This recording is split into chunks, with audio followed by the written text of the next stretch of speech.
Technology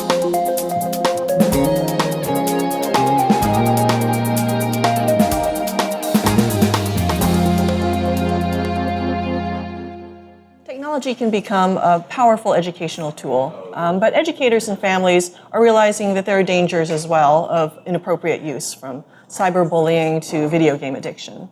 How to teach kids how to use technology appropriately and how to have this healthy balance is the subject of this week's cover story and also this week's webcast. Today I'm joined by Emily Garrison, who's the coordinator for educational technology and libraries for the Palo Alto Unified School District. I'm just so happy that you're here to help us. Emily, welcome to the webcast. Thank you so much. I'm really excited to be here today. I think you have an interesting vantage point because you're working with educators and families and the technology itself.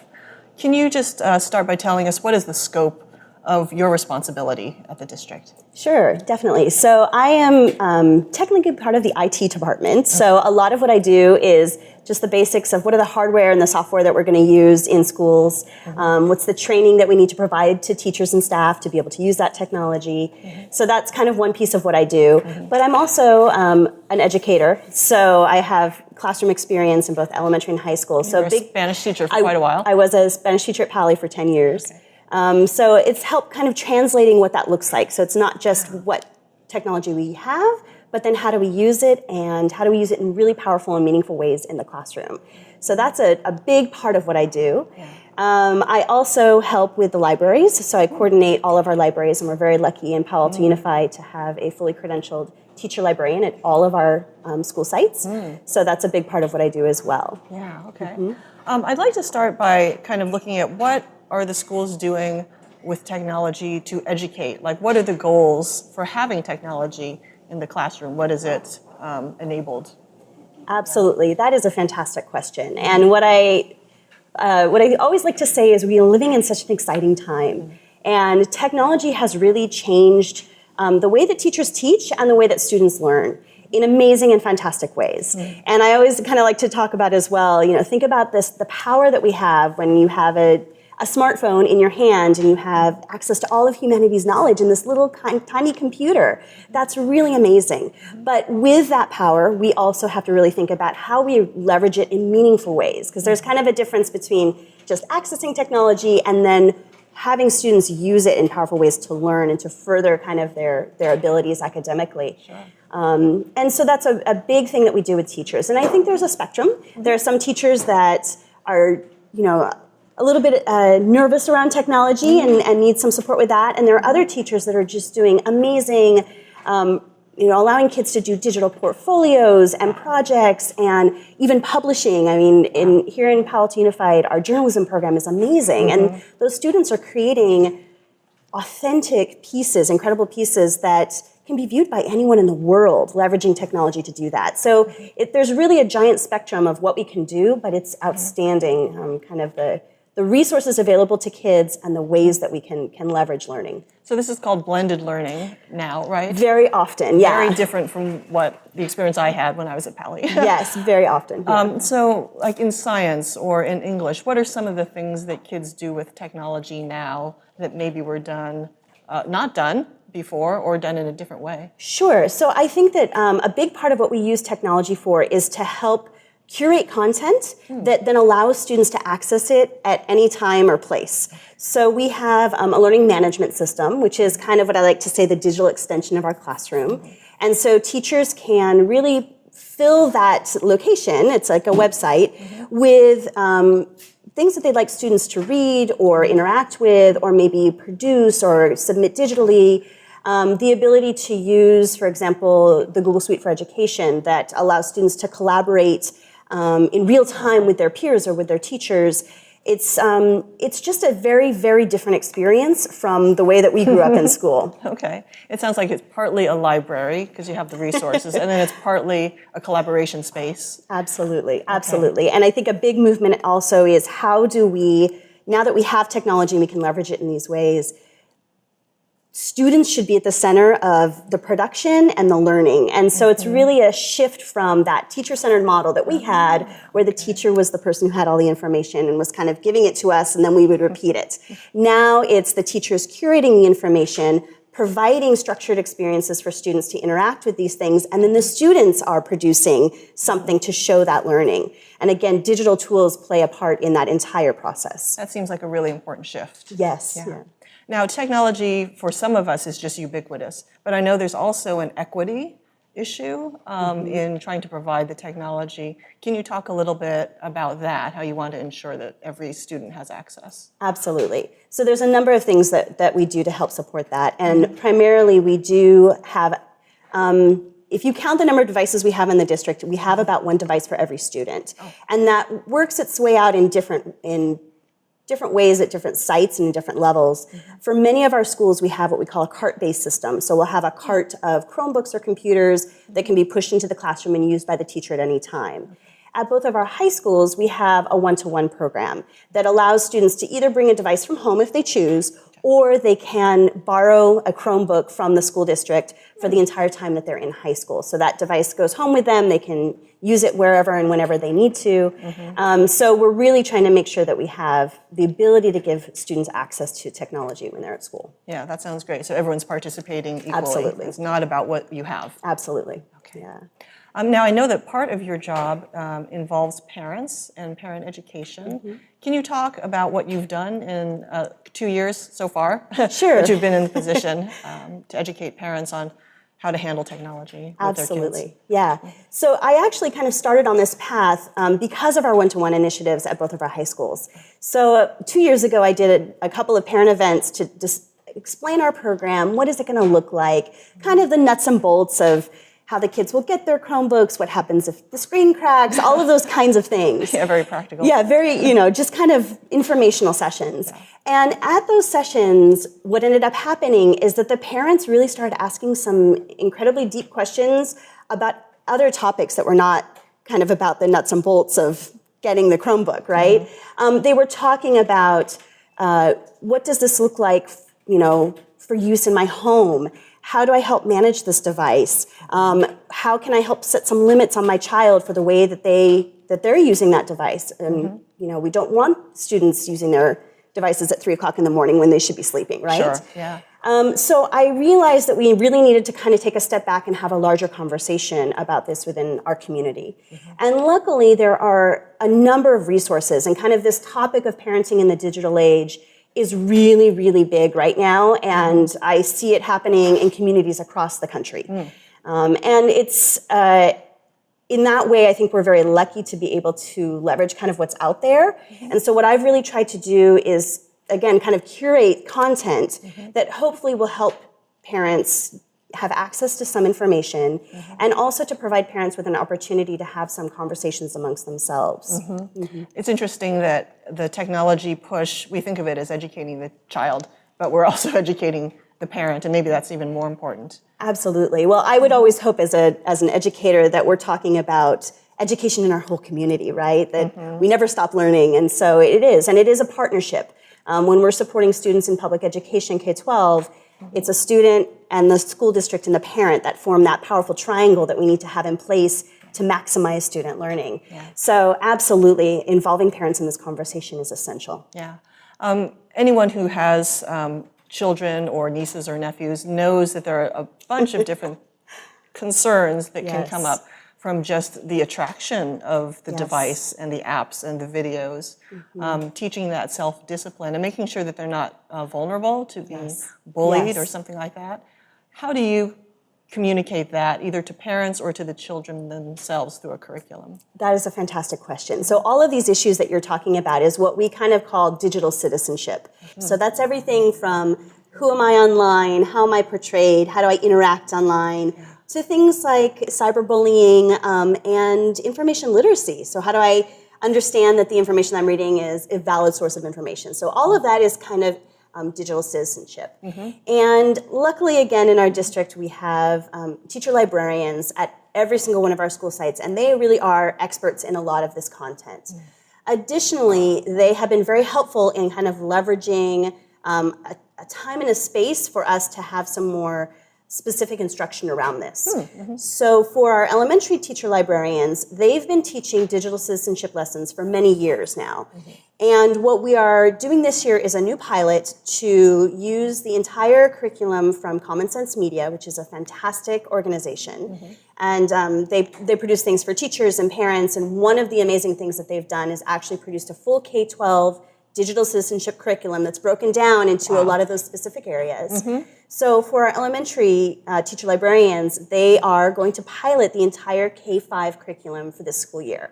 So they're going to go through all of those lessons and kind of take some time. Are these lessons that are in the classroom, or how do they actually communicate that? Is there a special time in the library? It's during their library time. Okay. So in addition to the regular lessons that they do about checking out books and Dewey Decimal and that kind of stuff, Right. they're adding, exactly. They're adding in these digital citizenship lessons as well. Okay, all right.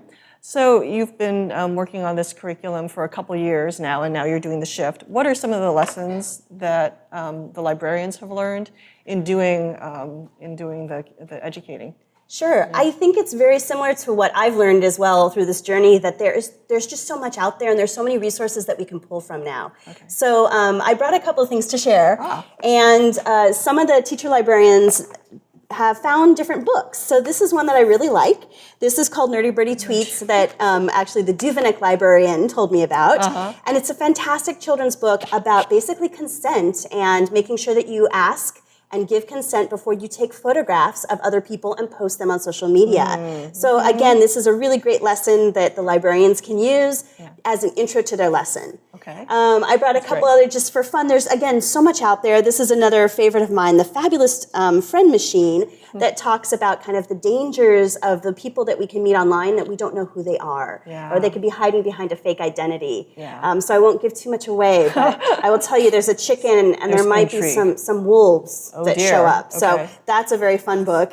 And then there are a lot of books that, like this one called Unplugged, that are really about the importance of time with devices and time without devices. So this is a really great book, and there are, again, a number in this area. And I think what's so great about these books is that, again, our teachers and our librarians can use them as an intro to a larger lesson or as a great read, but they can also be used at home with families. So using a book like this, if you have elementary school age children, is a great book to read as your bedtime read before you go to sleep, but then to also have some conversations. So it would be a great way to start, what do you like to do that's a plugged-in activity, and what do you like to do that's an unplugged activity, and what's the appropriate thing that we're going to do as a family without devices? And so it could really be a great conversation starter. It seems like that conversation, which in generations past, no families had to have, is really challenging because it gets down to how do you manage yourself? Yes. And how do we as a family set norms for ourselves? Yes. I think that parents these days may be as guilty as the youth of being addicted. And one of the factoids that came out in the story was just that teenagers are on their devices for 6.5 hours a day, which is incredible. And then if you're an adult, maybe you work in an office and you've been staring at the screen for 4 to 8 hours a day yourself, and then you go home and then there's the cell phone as well. So it just seems like a thing that we're all kind of trying to wrestle with, as a society. So parents, does the district try to teach the parents as well as the kids? I think what we try to do is provide some information, and then definitely a lot of what I've done is try to, again, curate and present different things that parents can use. And exactly what you were just talking about are some really big issues that I've seen in our community, but again, I think it's nationwide. And so I brought some other things to share. Cool. These are some other books that I've shared with parents about all of these topics. So, and many of these presenters have actually come to Palo Alto as well. So Deborah Heidner has this book, Screenwise, Helping Kids Thrive and Survive in Their Digital World. And this book she was just a fantastic presenter. She presented at Pali, and she just has a lot of really important family tips. And again, we really need to have that conversation about expectations for device use in the home. And it's not just our children, it's us as adults. We really have to think about what we're doing, what we're modeling, and how we're going to live our lives, because it could not be truer that kids learn from watching us, right? And if we're always on our device, then it's going to be normal for a kid to think that they always are on their device. I have another couple that I brought. Again, there are so many resources. All of these, I think, I either saw the presenters or I just went on Amazon and got that recommended list of books that kind of pops up. And Judy Gold, MD, this book, it's called Screen Smart Parenting. And what I really like about this is she really divides it by kind of age bands. So if you have an elementary age child, she has specific advice for that age group. Same with middle and high school. So you can kind of work your way around this book through the years, I guess. It's a good reference to go back to. Richard Freed is another local expert in this area, and he does a lot of work around just that issue of kind of addiction or dependency with devices. And he's also presented, I think, a couple of times for different PTA groups in our community. So again, there's a lot out there that we can learn from. Yeah. Are there common themes throughout all of these books? I would say absolutely yes. The more you read all of these, you find some very common themes. Like I just mentioned, that family expectation of kind of behavior is really important. Our modeling is very important. Having conversations with our children is very important. So always talking about, I'm not just placing rules on you, but these are expectations and the reason why behind those expectations. That's pretty key, huh? Yeah, kids are smart, right? They need to understand those. And especially as you have older children, talking about some of those consequences of the permanent nature of social media or different technology, they really need to understand, when you apply to college or when you apply to a job, somebody could Google you. What are they going to find there? What is the presentation that you have created for yourself that is live for the world to see? So those are really important conversations we need to have with our children. Yeah, I know developmentally it may be difficult for kids to understand that they don't want to have these particular types of pictures, presented to their future employers. Yes, absolutely. If you wouldn't show it to grandma, probably should not be online.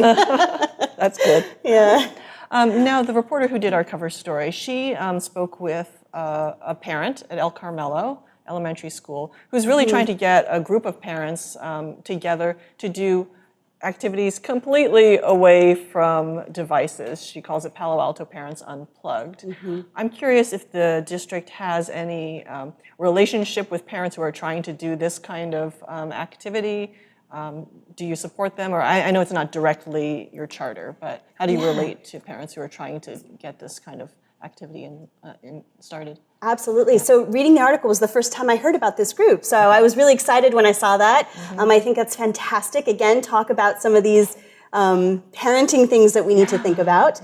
But I have not directly contacted them at this point. I think what's important for educators is that, and sometimes I think it's a misconception that just because we have technology in schools, we use it all the time, or kids are on that screen all the time. And actually, I don't think that's the case. As coordinator of educational technology, of course, a big part of my job is helping teachers implement technology in the classroom.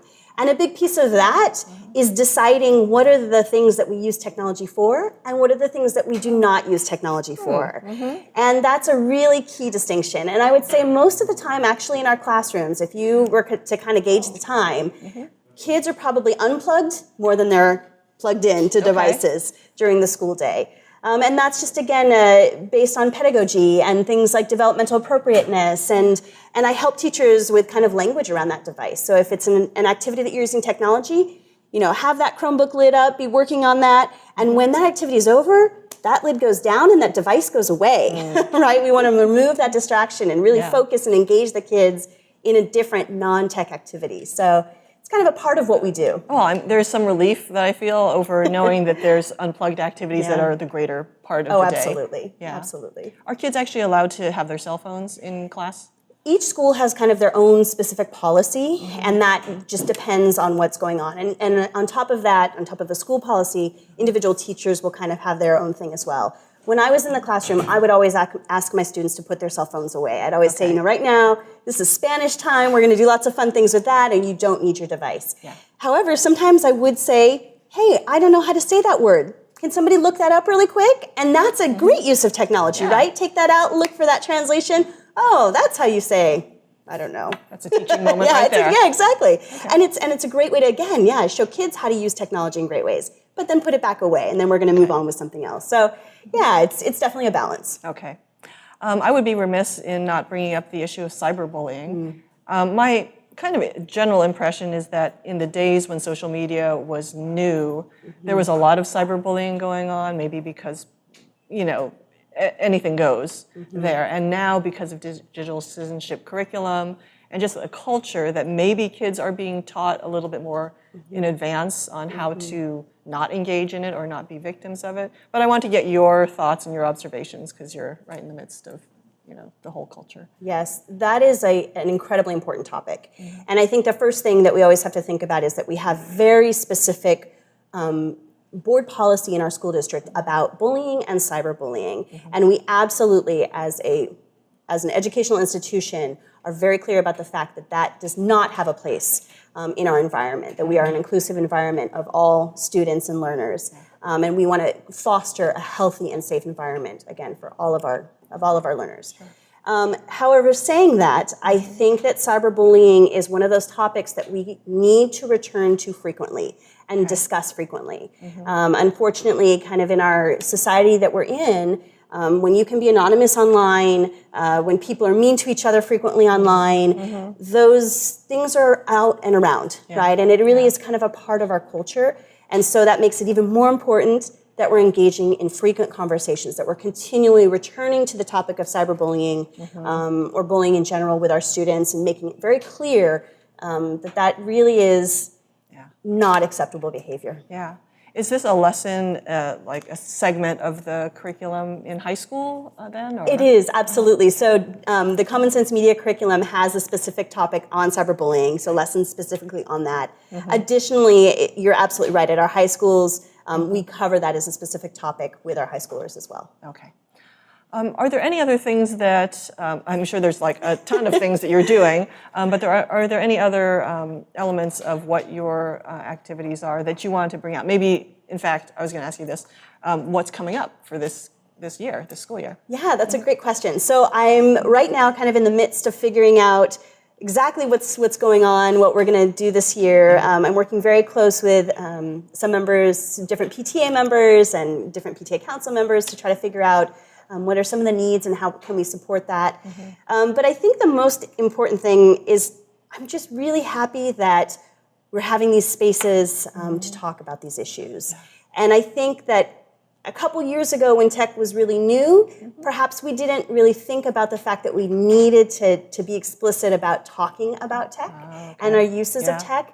And now I think that that's changed. And I think that everybody kind of realizes, no, we really do need to have these conversations. And what are we modeling for our children? And so that makes me very happy that that's changed. And I kind of even feel like there's a change in behavior that's happened. I know when my children were little and I would go to the park with them, every parent would have their cell phone out and everybody would be taking pictures and movies and texting the whole time. And now when I go to the park or when I go out to public, I kind of feel like I don't see as many devices out. So I think that people are becoming more cognizant of what they're doing and making sure that they have device-free time as well. And I think it's really a great conversation to have. That's great. I'm glad that you're part of the conversation, and I really appreciate your coming today to share what you know and your tips and books about educational technology and responsibility. Wonderful. Thank you. Thank you so I much. appreciate your time today. Well, that wraps it up for this week's edition of Behind the Headlines. To read the cover story and look at some of the resources that Emily's provided, go to paloaltoonline.com. If you want to talk about this topic, maybe get some tips from other parents or share your tips, go to Town Square, the discussion forum at paloaltoonline.com/square. We are also on social media, Facebook, Instagram, and Twitter. Don't be addicted to social media. That's it for this week. We'll see you next week.